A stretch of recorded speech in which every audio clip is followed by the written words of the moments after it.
A graça e a paz a todos vocês que estão nos assistindo. A mensagem de hoje tem como tema esperar em Deus. E eu gostaria de refletir com vocês no livro do profeta Isaías, no capítulo 40, do verso 28 a 31, que diz assim: Será que você não sabe e nunca ouviu falar? O Senhor é o Deus eterno, o Criador de toda a terra. Ele não se cansa nem fica exausto. Sua sabedoria é insondável, ele fortalece ao cansado e dá grande vigor ao que está sem forças. Até os jovens se cansam e ficam exaustos, e os moços tropeçam e caem.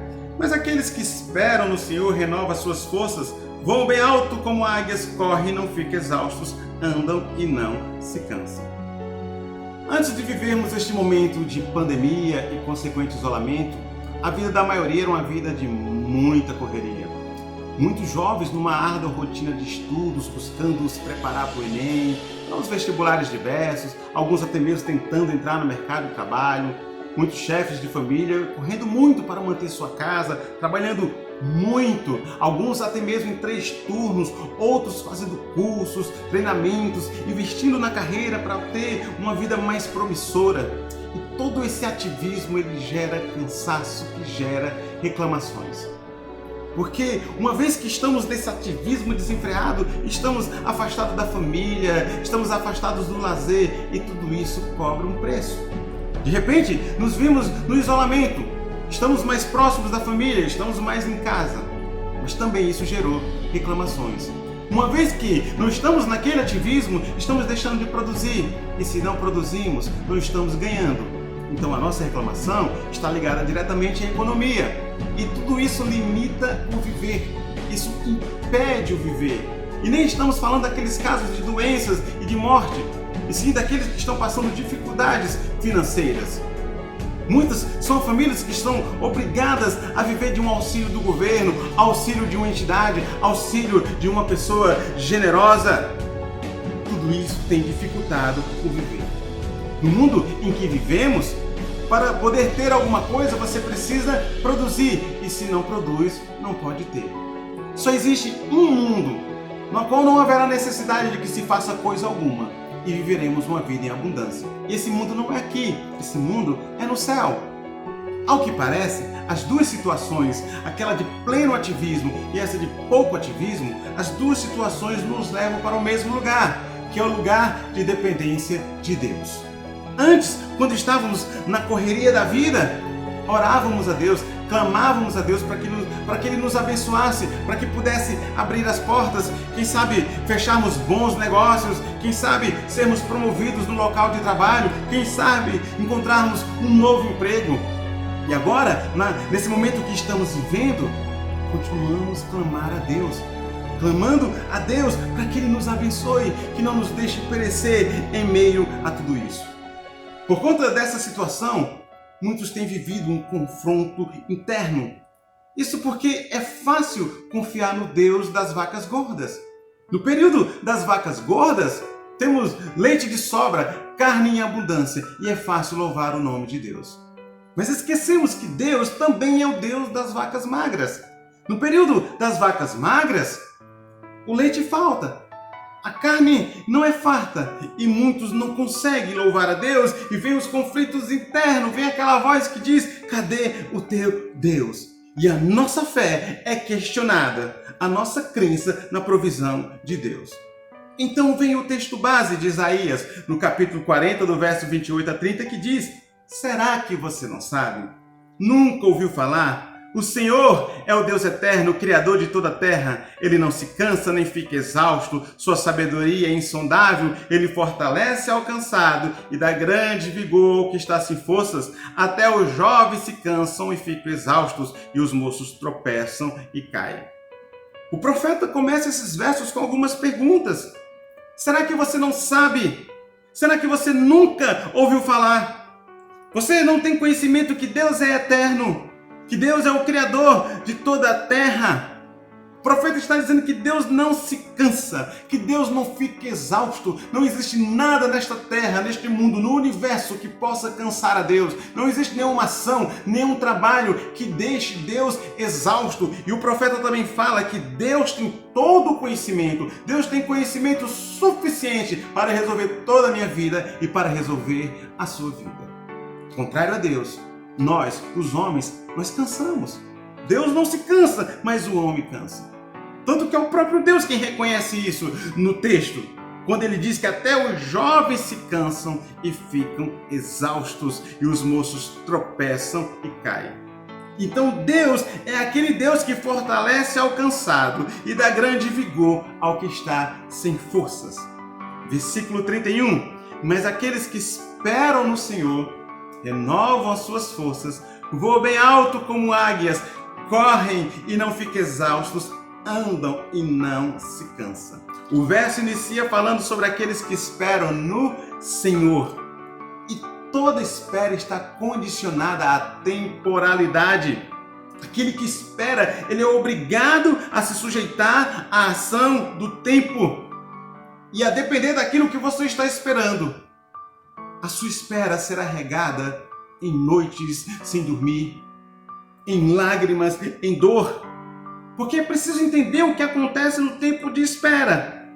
Quando você tem que esperar por algo, inicia ali um estado onde existe um objeto na qual você espera, e esse objeto ele está em formação. Ele não está pronto, ele não está formado ainda. Enquanto esse objeto não está formado, você não pode recebê-lo, você não pode consumi-lo. Você tem que esperar até o objeto estar plenamente formado. Pegue, por exemplo, um agricultor. Quando o agricultor semeia, ele planta, ele sabe que não pode contar com o fruto no dia seguinte. Ainda que ele tenha que alimentar a família, ainda que ele tenha que fazer negócios, ele sabe que precisa se sujeitar a um tempo de espera. Pegue um casal que deseja um filhinho, a esposa engravida, o casal sabe que não tem como ter o seu filho antes do tempo necessário. Ainda que o agricultor ou o casal viva um tempo de ansiedade, ele sabe que precisa esperar. E ele sabe que a cada dia que se passa, mais próximos eles estarão de conquistar aquilo que eles esperam. O pessimista é aquele que olha para o tempo de espera e começa a contar os dias dizendo, ainda falta tantos dias. Mas o otimista é aquele que olha para o tempo de espera e ele sabe que cada dia que se passa, mais próximo ele está de receber o resultado, de receber o objeto na qual ele espera. Quando inicia um período de espera, geralmente as pessoas entram neste período com uma oração mais fervorosa, uma oração mais confiante, mais constante. Só que os dias tendem a passar. E se o objeto de espera não chega logo, essa oração confiante, fervorosa, constante, ela tende a diminuir. Somado a isso, surge aqueles que só sabem criticar o nosso momento de fraqueza. E se tem choro na parada, aí começa a criticar porque crente não pode chorar.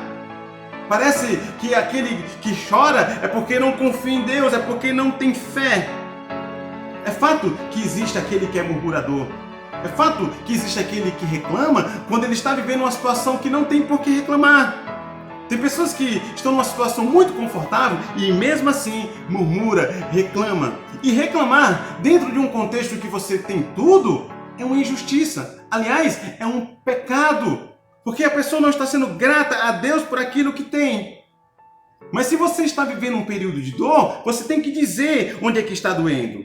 E se é uma dor que está provocando choro, você tem que chorar.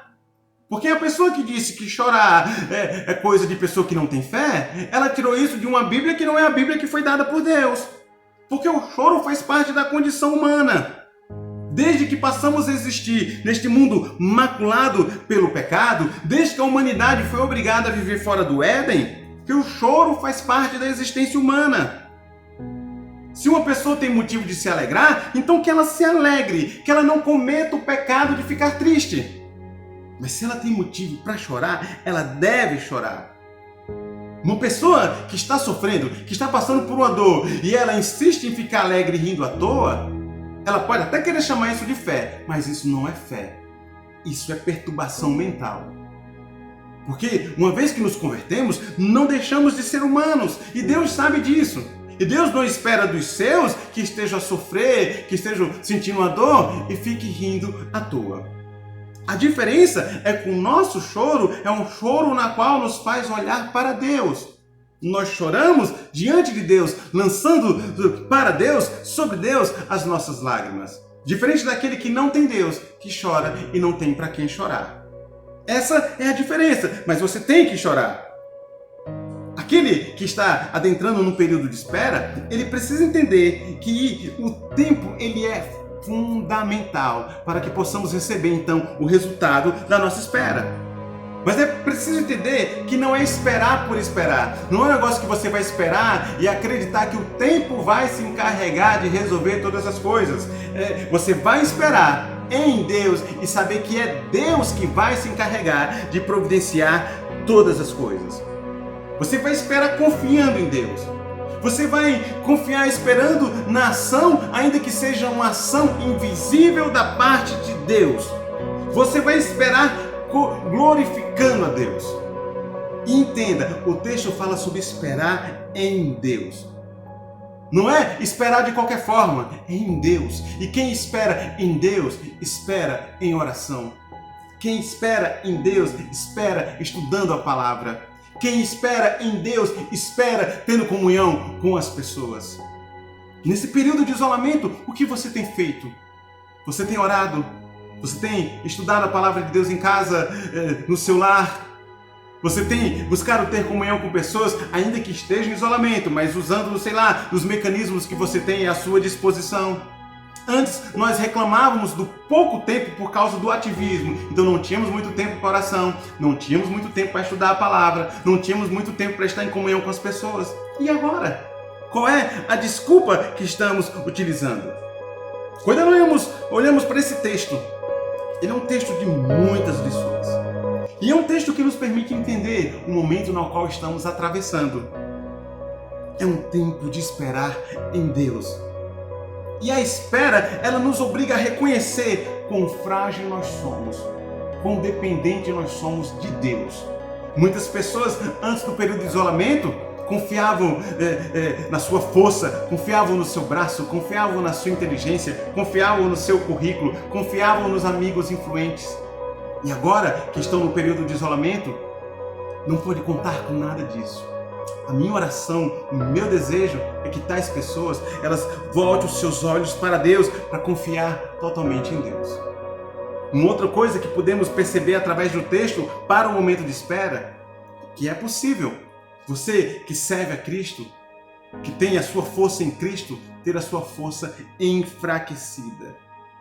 E o problema não é enfraquecer, o problema é deixar de olhar para Deus. Porque quando olhamos para Deus, diz o texto que teremos as nossas forças renovadas. Mas você precisa olhar para Deus. Porque quando olhamos para Deus, Deus renova as nossas forças. Uma outra característica da espera é que a espera em Deus não é um negócio que você fica sem fazer coisa alguma. Estou apenas esperando, vou deitar numa rede e já que é isolamento, vou ficar só assistindo filme, não vou fazer nada. Esperar em Deus não é ficar na ociosidade. Esperar em Deus é fazer alguma coisa. Se existe alguma coisa que você pode fazer neste período de isolamento, então faça. Se você pode trabalhar a partir da sua casa, então trabalhe. Se você não pode trabalhar, mas você pode estudar, então estude. Crie projetos, planeje as coisas, estabeleça metas, propósito, porque tudo isso vai passar. Pegue todos os seus projetos, todos os seus propósitos e coloque agora em oração diante de Deus para quando tudo isso passar, Deus possa direcionar a sua vida naquilo que você tem que fazer. E eu vou ler mais uma vez o verso 31. Mas aqueles que esperam no Senhor renovam suas forças, voam bem alto como águias, correm e não ficam exaustos, andam e não se cansam. Qualquer espera que o ser humano tenha em qualquer outra coisa, corre o risco de dar algo errado. Corre o risco de não acontecer. Corre o risco de surgir algo que atrapalhe o processo. O agricultor sabe disso, que ele planta, mas ele pode perder a sua plantação. O casal sabe que a gravidez pode não vingar. Mas não tem como dar errado aquele que espera em Deus. Aquele que espera em Deus, ele verá o socorro de Deus, ele verá a provisão de Deus, ele será ajudado, abençoado por Deus. Não tem como suas forças não serem renovadas. Não tem como dar errado a sua espera em Deus. Mas você precisa confiar. Não é só acreditar que Deus faz, mas é confiar que Deus vai fazer na sua vida. Conta-se a história de que um homem colocou um cabo de aço nas cataratas do Niágara e ele atravessou pelo cabo de aço e voltou. Tinha uma multidão extasiada, admirando aquele feito. E quando ele volta, ele vai até a multidão. Ele escolhe então uma mulher e ele pergunta à mulher: você acredita que eu consigo ir de novo e voltar? E a mulher diz: sim, com certeza você consegue. E ele diz: você acredita que eu consigo pegar um carrinho de mão e passar pelo cabo e voltar? E ela diz: sim, eu acredito que você consegue.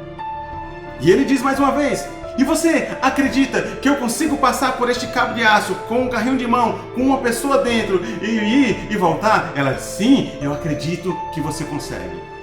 Então o homem diz: por favor, minha senhora, me ajude nesse número, entre no carrinho, por favor. E ela diz: de jeito nenhum. Aquela mulher acreditava, mas não confiava. Muitas são as pessoas que se colocam assim diante de Deus. Acredita que Deus pode fazer todas as coisas, mas elas não confiam que Deus vai fazer isso na vida dela. Você acredita em Deus? Você confia que Deus está no controle de todas as coisas? Então espere em Deus. Se você está se sentindo fraco, ore a Deus, porque Deus vai renovar as suas forças. E aquele que espera no Senhor, ele vai ser abençoado, ele vai alcançar o resultado. Eu não sei pelo que você tem passado nesse período de isolamento, não sei o tamanho da sua dor, mas eu garanto a você que existe um Deus que está no céu, mas que está aqui também, que está do meu lado e que está do seu lado. E esse Deus vai cuidar de você. Acredite nele, confie nele, espere nele e você verá a mão de Deus agindo em sua vida. Que o Senhor Deus te abençoe grandemente, em nome do Senhor Jesus Cristo. Amém.